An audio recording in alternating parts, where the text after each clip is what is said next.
Good afternoon, everyone. Hello, my name is Eric from SoCast. I head up the sales and marketing team here, and I want to thank you all for joining our webinar today, How to Accelerate Your Digital Growth, Ideas from our 2017 Digital Trends in Radio Survey. Today, we will be presenting some of our results and providing you with key insights that will help you grow your digital engagement and revenue at your radio stations. We're very excited to be sharing this with you all, as this is the only survey in the radio industry that focuses on broadcasters and digital themselves. Many of you on this webinar likely completed the survey yourself, so I'm really happy to be sharing it with you, and I'm sure you'll be excited to see where you stand relative to the rest of the people who responded to our survey. Before we get started, we just wanted to let everyone know that we will be hosting a panel session at the radio show in Austin on September 6th. At 1:30. It's called On Air to Online, a checklist to accelerate your digital growth. We're going to have a panelist of digital experts from radio, and they'll be sharing their experiences, some practical ideas and examples of how they are using digital to transform their on-air programming into content for the digital space. We'll be discussing specific strategies to create great digital content, increase audience engagement online, and generate digital revenue. So if you're going to be at the radio show in Austin, definitely let us know. Come check out our session. We'd love to meet with you there, so don't be afraid to swing by our booth. It's booth 314. And if you'd like to set up a meeting with us, just send me an email directly at eric@SoCastDigital.com.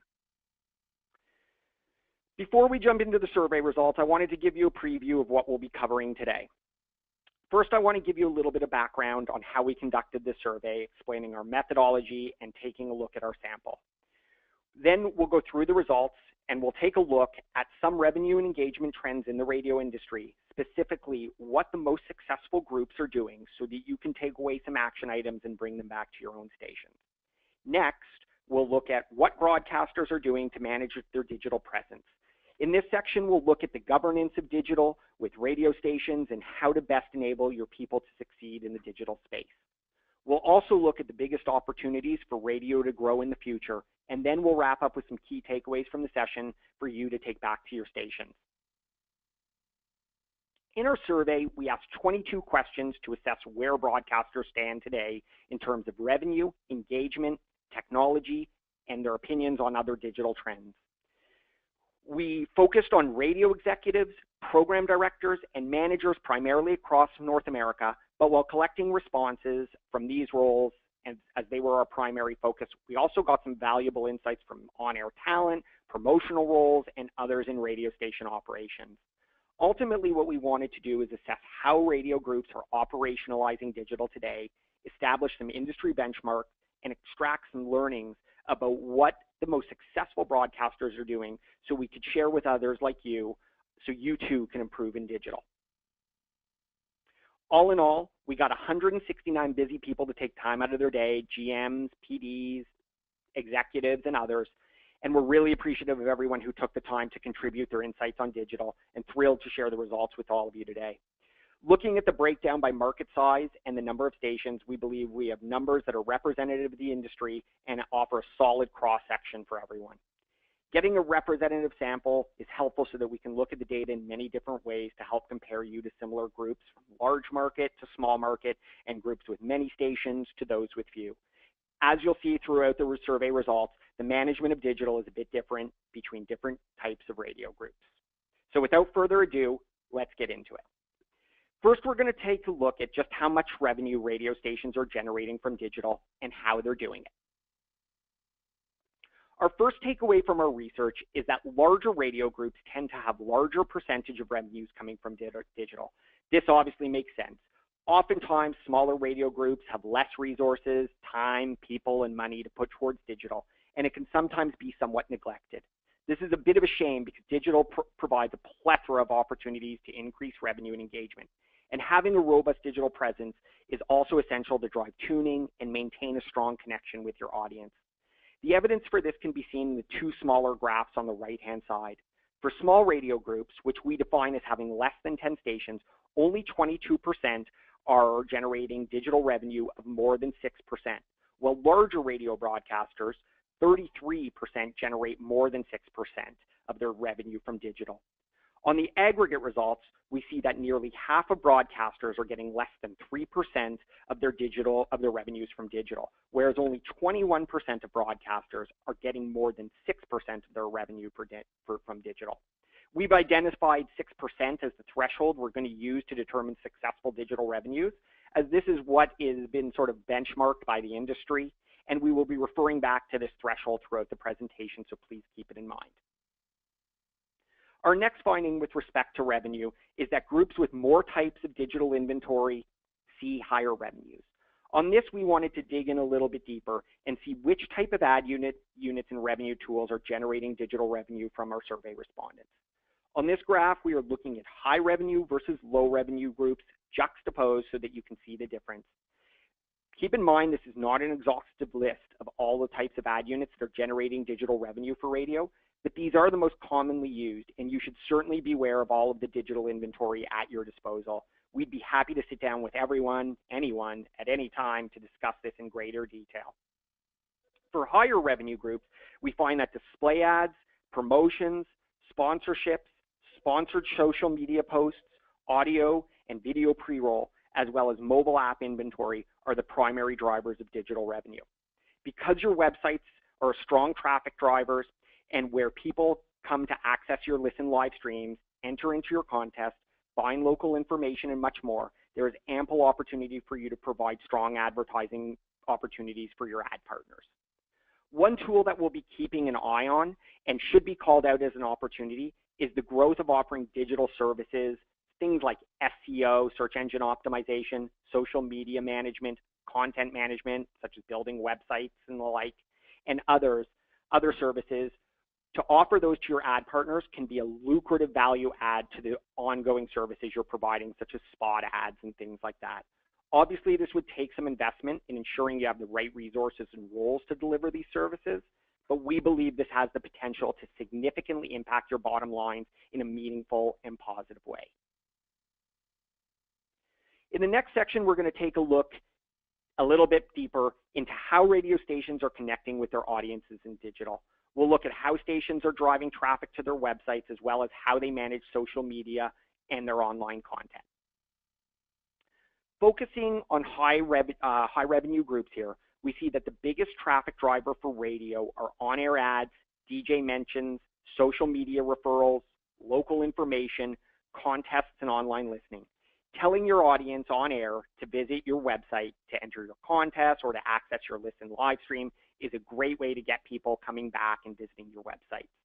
For our clients on average, we see that 37% of their web traffic comes from social media, with some achieving up to 70% of their traffic from referrals from social media. Social media is a fantastic way to amplify the power of your content on your website. For everything from local news updates and contests to blogs and podcasts, social media is a fantastic way to reach your audience with your content, even when they aren't tuned in, and ultimately drive them back to your website to tune. Local information is also a powerful driver of traffic to your radio websites. One of our clients, Vandalia Radio, posts local information such as traffic, weather, local sports, obituaries, and more to their website. Being 1 hour away from the nearest metropolitan area of St. Louis, they are the primary source of local information.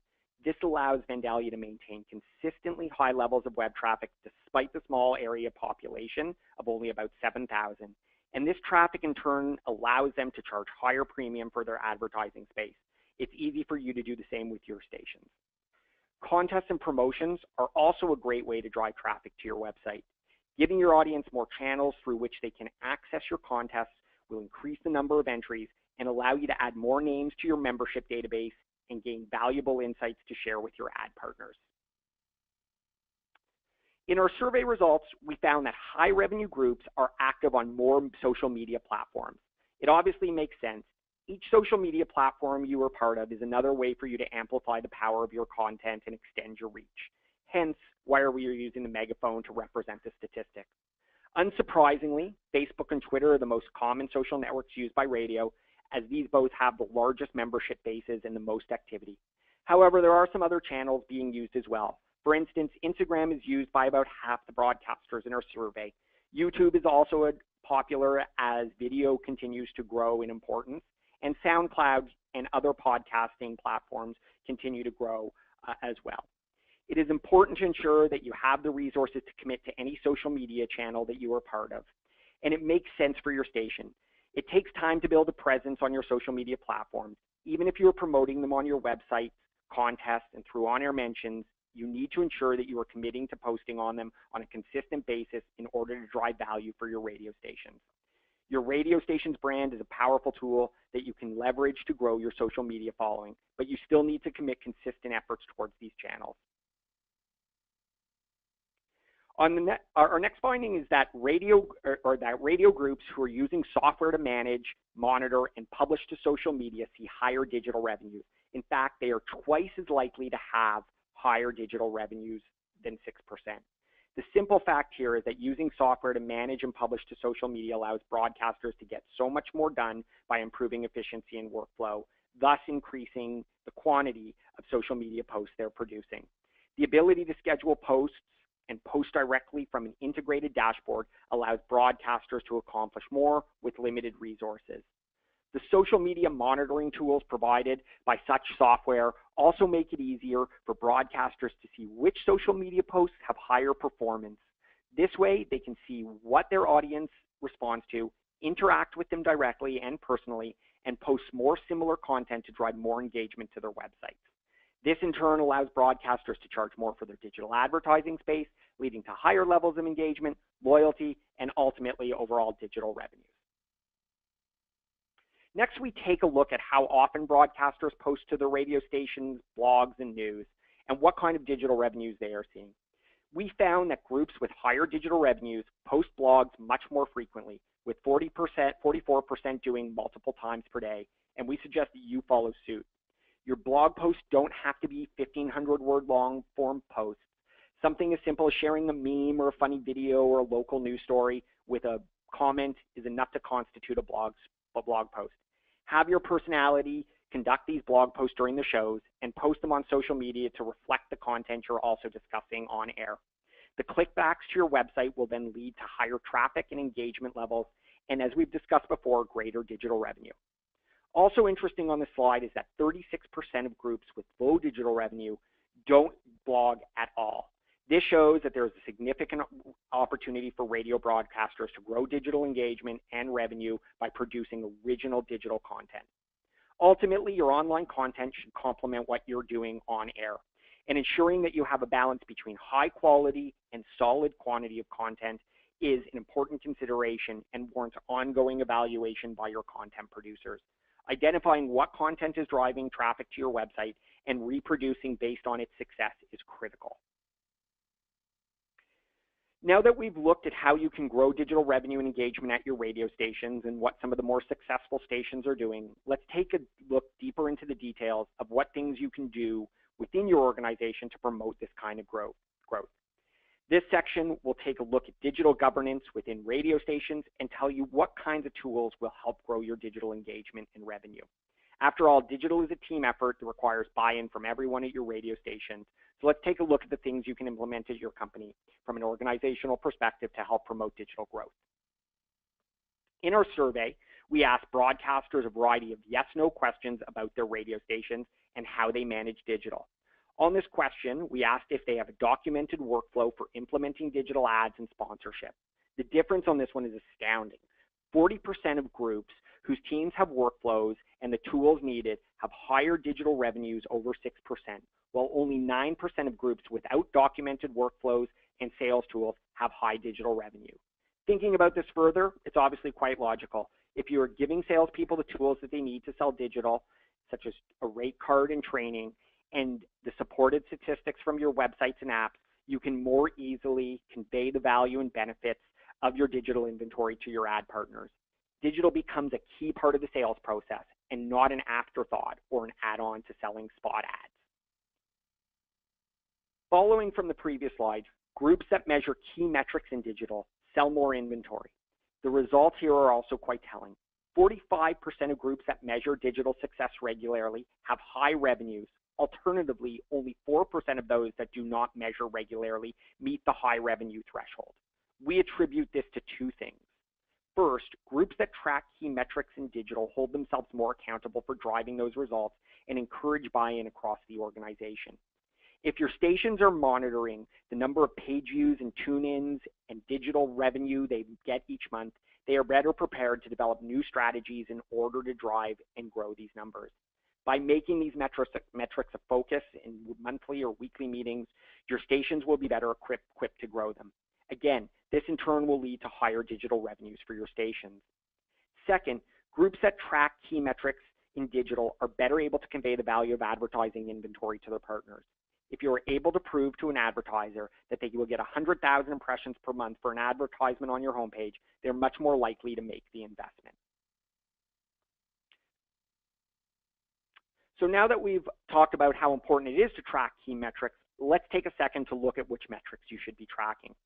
From our research, the radio groups with the highest digital revenue are tracking page views, time on site, followers on social media, and online tune-ins. Page views is a big one because it tells advertisers how many eyeballs they're getting for their dollars. Time on site is another metric as it shows how engaged your audience is with your website. By staying on the page longer, it is more likely they will be impressed upon by the ads on your sites and apps. Effectively, this will tell you whether or not your sites and apps are engaging and sticky and providing your listeners, or in this case, visitors, with the content they seek. Followers on social media is another metric that should be tracked. By providing this number to advertisers, you can more accurately price and convey the value of your social media sponsored posts. So advertisers will have an idea of how many people will see these posts. Well, we don't want to discount the value of growing your social media followership. We want to call out that social referrals, again, which are the number of click-throughs to your websites from social posts on social media, seem to be undervalued here. You can have all of the social media followers in the world, but if they aren't engaging with your content and aren't converting into website traffic, then there is little value to having them. Social referrals is ultimately the most effective way to identify how engaging your content is, and the traffic your social posts generate should be what you and your teams keep an eye on. Finally, at the beginning, we also have digital revenue as a key metric to track. Clearly, it's much easier to prove your digital revenues, improve your digital revenues if you're actually tracking them in the first place. In the next section of our webinar, we'll be looking at what our survey respondents identified as the biggest opportunities for radio to grow in the next few years. Unsurprisingly, digital revenue and brand promotion are top of mind with broadcasters with respect to digital, as it should be. But two areas we'd like to highlight that we feel are perceived as lower priorities are database growth and digital workflow efficiency. Databases and loyalty clubs is a great area which we'll continue to watch in future surveys. It is our point of view that databases and the insights and engagement-based interactions you generate around members of these databases through email are critical to your digital success. The members of these databases are definitely your most loyal fans, and having intelligence on them and interacting with them regularly will go a long way to growing your results. We also assert that making life easy for your content producers to push out content to the many channels digital affords is very important. Workflows and expectations should be clearly communicated to your teams. We understand that operations is already strained with so much to do.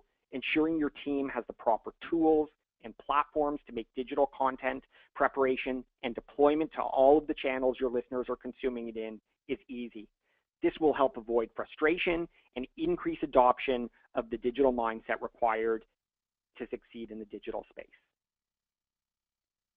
On this question, we asked broadcasters how much they expect digital revenue to grow over the next year.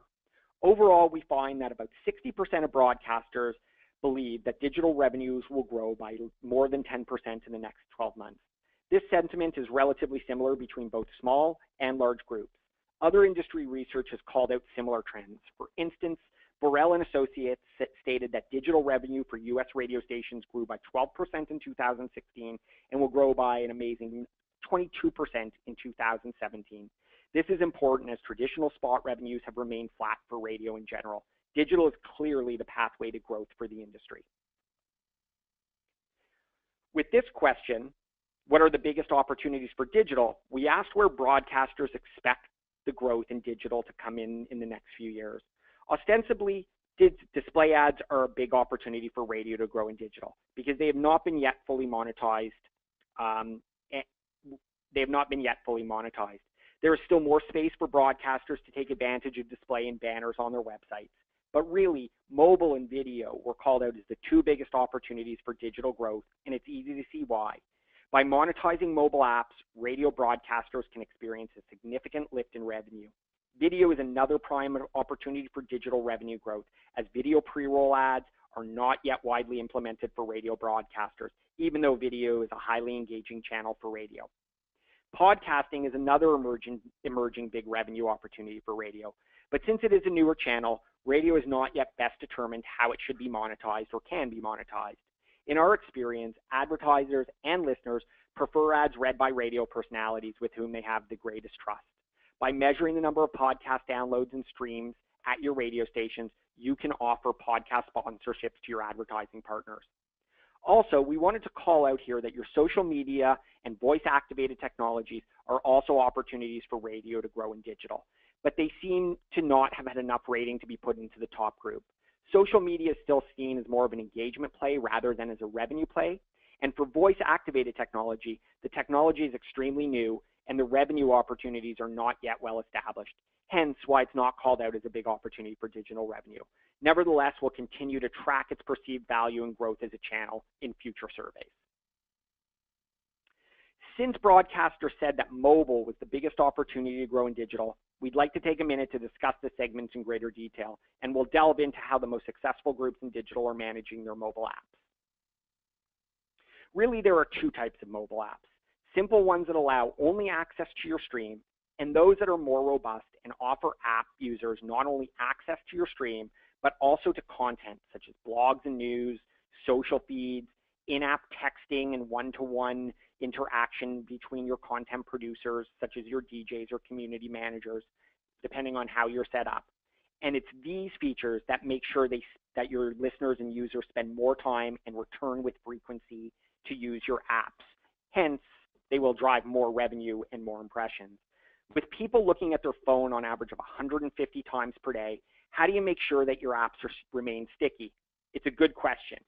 To maximize stickiness, which is really a kind word for addictiveness, think of your app as a slot machine where your user receives potential quote-unquote rewards for looking at their phone. It is these intermittent rewards that keep people coming back more over and over. Effective apps offer these, again, quote-unquote rewards through social interactions, likes and shares.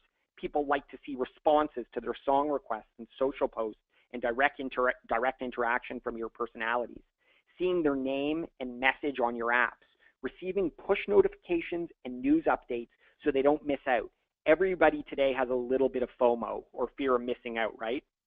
Your mobile app is a great way to provide people to access to your live stream and content even when they are on the go.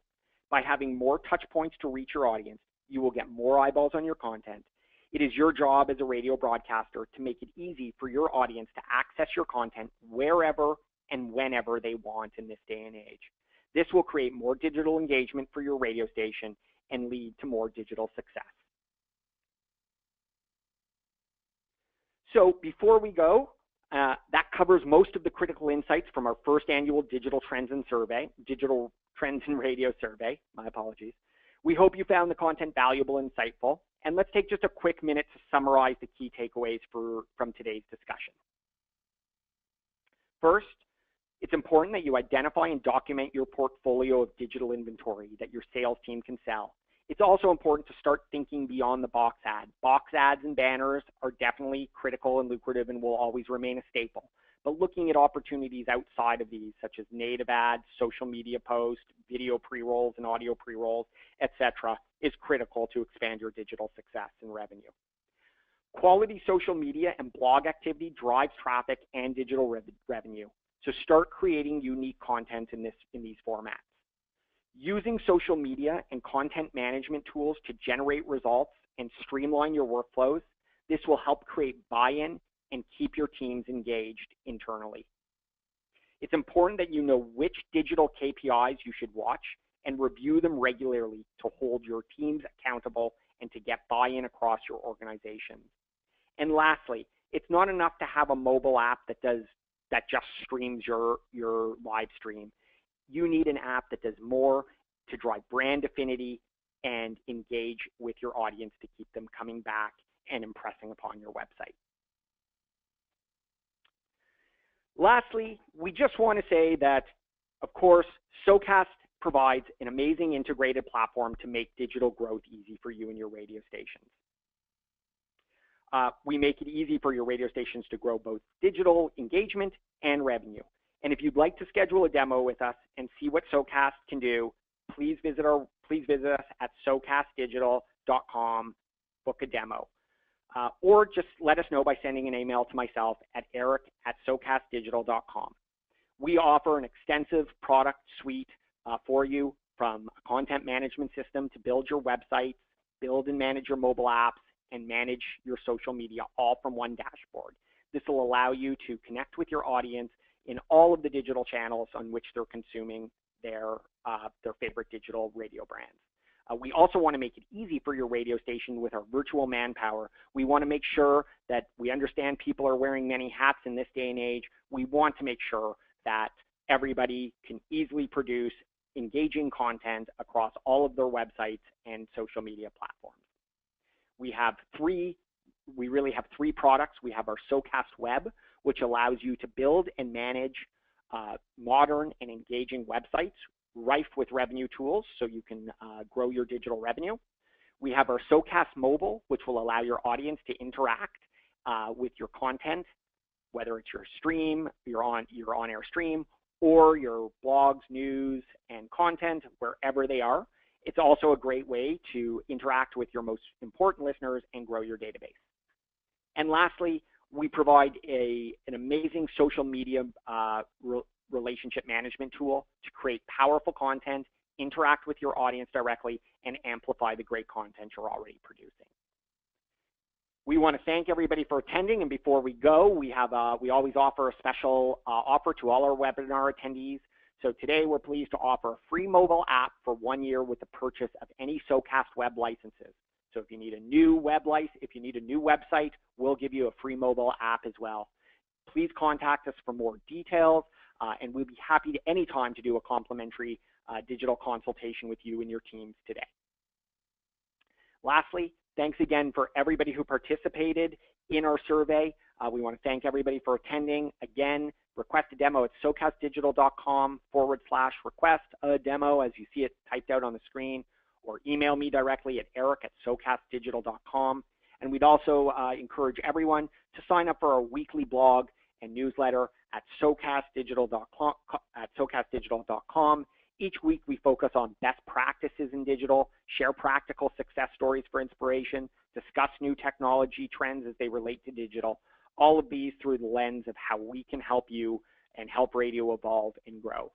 Thanks again for everybody for your time today, and we hope to see you all at the radio show in Austin and or our next webinar in September, so stay tuned. Thanks again, everyone. Have a great day.